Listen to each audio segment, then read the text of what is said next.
Good news, Hyderabad ORR కి అతి చేరువలో విల్లాస్ APR ప్రాజెక్ట్స్. సార్ నమస్తే సార్, గిరిబాబు గారు. నమస్తే అండి.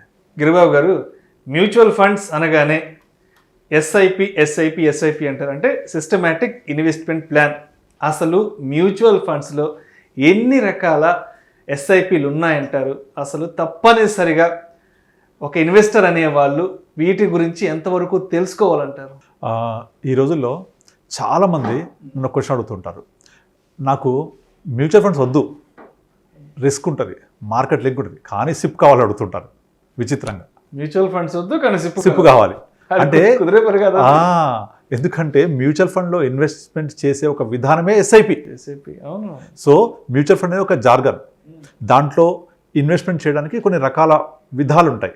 లంసమ్ ఇన్వెస్ట్మెంట్ అంటే ఏక మొత్తంలో ఒకసారి, లేదా క్రమానుగత పెట్టుబడి, నథింగ్ బట్ ఎస్ఐపి.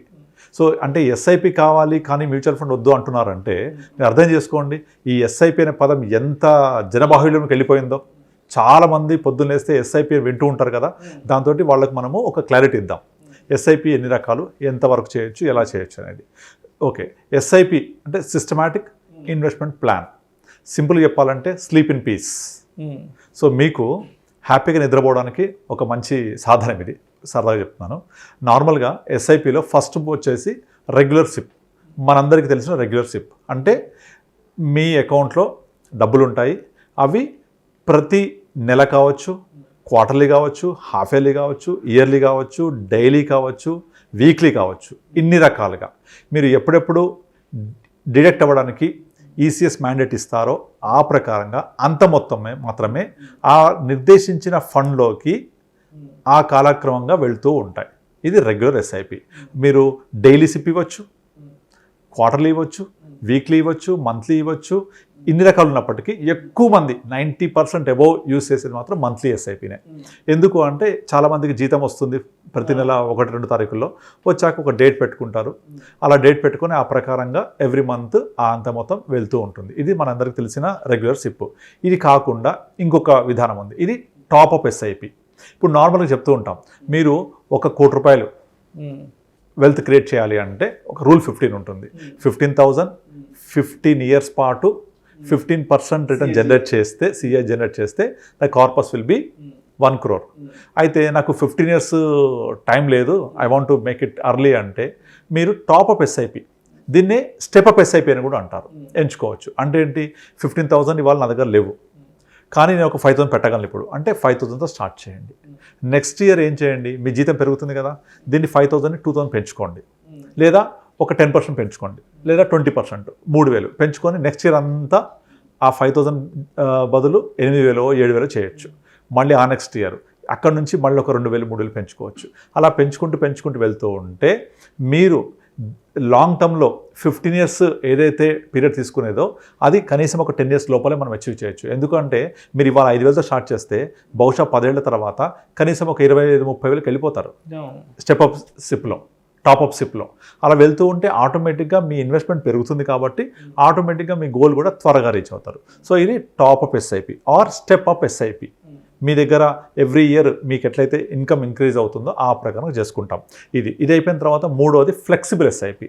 ఈ ఫ్లెక్సిబుల్ ఎస్ఐపి అంటే ఏంటి, ఈ నెల మీ దగ్గర 10,000 ఉన్నాయి, 10,000తో సిప్ జరుగుతూ ఉంటుంది. సడన్గా 2 నెలల తర్వాత మీకు జాబ్ మారడం వల్లనో లేకపోతే ఇంకే కారణాల ఖర్చు పెరగడం వల్లనో ఆ నెల చేయట్లేదు, ఆపేసేయండి ఎస్ఐపి, పాజ్ పెట్టేసేయండి. మినిమం 1 month నుంచి మ్యాక్సిమం 6 months వరకు పాజ్ పెట్టచ్చు. లేదా నాకు 7 months 8 months వరకు కూడా వీలు కాదు, ఆపేసేయండి. లేదా నెక్స్ట్ మంత్ నాకు 10,000 బదులు 5,000 చేస్తాను, లేదా 10,000 బదులు 20,000 చేస్తాను, ఫ్లెక్సిబుల్.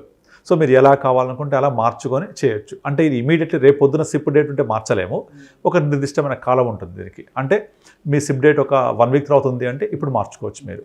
అలా ఒక 1 week 10 days ముందుగానే మన ప్లాన్ ప్రకారంగా ఫ్లెక్సిబుల్గా పెంచుకోవడం, తగ్గించుకోవడం, లేదా ఆపేయడము, లేదా పాజ్ పెట్టడము అలా చేయొచ్చు. సో ఇది మూడవ విధానం. నాలుగోది పర్పెచువల్ ఎస్ఐపి. ఈ పర్పెచువల్ ఎస్ఐపి ఏంటి, మీరు ఎటువంటి టైం ఫ్రేమ్ నిర్దేశించరు, ఎంతకాలం ఇన్వెస్ట్ చేస్తారనేది ఎక్కడ రాయరు మీరు. As long as you cancel the SIP it will continue. Okay, అది వెళ్తూ ఉంటుంది అనమాట, మీరు ఏం డిస్టర్బ్ చేయరు దాన్ని. ఎంతకాలం మీరు కట్టడం కంటిన్యూ చేస్తూ ఉంటారో, మీ డబ్బులు అకౌంట్లో ఉంటాయో అంతకాలం ఇస్తుంటారు. సాధారణంగా ఇది 2099 వరకు ఉంటుంది. This is called perpetual SIP. అది అయిపోయిన తర్వాత ఇంకొకటి ట్రిగ్గర్ ఎస్ఐపి. ఈ ట్రిగ్గర్ ఎస్ఐపి అనేది ఏంటంటే ఇది ఎక్కువగా మార్కెట్లు బాగా ట్రాక్ చేసే వాళ్లకు, స్టాక్ మార్కెట్ గురించి అవగాహన ఉన్న వాళ్లకు ఉపయోగపడుతుంది ట్రిగ్గర్ ఎస్ఐపి. ఇది ఎలా ఉంటుంది అంటే ట్రిగ్గర్ ఎస్ఐపి నార్మల్గా మార్కెట్ సడన్గా ఒక నెల రోజుల పాటు డౌన్ ట్రెండ్ ఉండొచ్చు. ఆ డౌన్ ట్రెండ్ టైంలో మనము ఎక్కువ ఇన్వెస్ట్ చేస్తే మనకు ఎక్కువ యూనిట్స్ వస్తాయి కనుక ఆ టైంలో ఎక్కువ ఇన్వెస్ట్ అయ్యేలాగా ట్రిగ్గర్ ఇవ్వచ్చు. ట్రిగ్గర్ అలా ట్రిగ్గర్ ఇస్తే ఆటోమేటిక్గా ఆ నెలలో వెళ్ళే ఎస్ఐపి ఎక్కువ మొత్తంలో మనకు డిడక్ట్ అవుతుంది, ఎక్కువ యూనిట్స్ కూడా వస్తాయి. సపోజ్ ఈ డౌన్ ట్రెండ్ 3 నెలలు ఉంటుంది అనుకుంటున్నాను నేను, ఫర్ ఎగ్జాంపుల్. అలా 3 నెలల పాటు నేను ఎక్కువ చేసుకోవచ్చు, ఎక్కువ ఇన్వెస్ట్ చేస్తూ వెళ్ళొచ్చు. ఆ 3 నెలల తర్వాత మళ్ళీ ఇక నాకు మార్కెట్ నార్మల్గా అయిపోయింది, నాకు ఇంకెక్కువ చేయడం లేదు, నా రెగ్యులర్ సిప్పే వెళ్తుంది అంటే రెగ్యులర్గా మార్చుకోవచ్చు. This is called trigger SIP. అంటే మీరు ఎప్పుడు ట్రిగ్గర్ ఇస్తే అప్పుడు ఎక్స్ట్రా అవుతుంది. Same downward also. ఇప్పుడు మార్కెట్ హైలో వెళ్ళింది, నాకు ఇంత ఇన్వెస్ట్ చేయడం ఇష్టం లేదు, you can down grade also. Down grade, upgrade, అలా 2 విధాలు చేసుకోవచ్చు. తర్వాత నెక్స్ట్ ఇంకొక విధానం చెప్తాను, అది మల్టీ ఎస్ఐపి. మల్టీ ఎస్ఐపి ఏంటి? ఒకే ఫండ్ హౌస్లో మీకు డిఫరెంట్ ఫండ్స్ ఉంటాయి. Large cap, mid cap, small cap, ఇలా సెక్టోరల్ ఫండ్స్ ఉంటాయి. మీరు ఒకే ఇన్స్ట్రక్షన్ ద్వారా ఫస్ట్ లిక్విడ్లో పెట్టేస్తారు. పెట్టి అక్కడ నుంచి డిఫరెంట్ ఫండ్స్లోకి మల్టీసిప్ లాగా వెళ్ళిపోతుంటుంది అనమాట. ఇన్వెస్ట్మెంట్ అనేది మీకు ఒకలాగా వెళ్తుంది, అది 10,000 20,000 ఎంత పెట్టుకుంటే అంత. అక్కడ నుంచి డివైడ్ అయిపోతుంది డిఫరెంట్ ఫండ్స్కి ఒకే ఫండ్ హౌస్లో. This called multi SIP. అయితే ఈ విధానాలన్నీ ప్రతి ఫండ్ హౌస్లో ఉంటాయని కాదు, కొంతమంది దగ్గర ఉంటాయి, కొన్ని ఫండ్ హౌస్ దగ్గర ఉండవు. But these are the systems which are available in the market right now.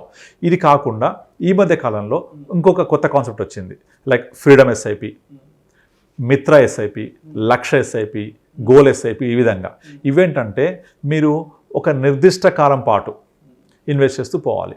ఆ నిర్దిష్ట కాలం అయిపోయిన తర్వాత సిస్టమాటిక్ విత్డ్రాయల్ ప్లాన్ ద్వారా మీకు ఎంత మొత్తం మళ్ళీ విత్డ్రా చేసుకోవాలో ముందే డిసైడ్ చేసేస్తారు.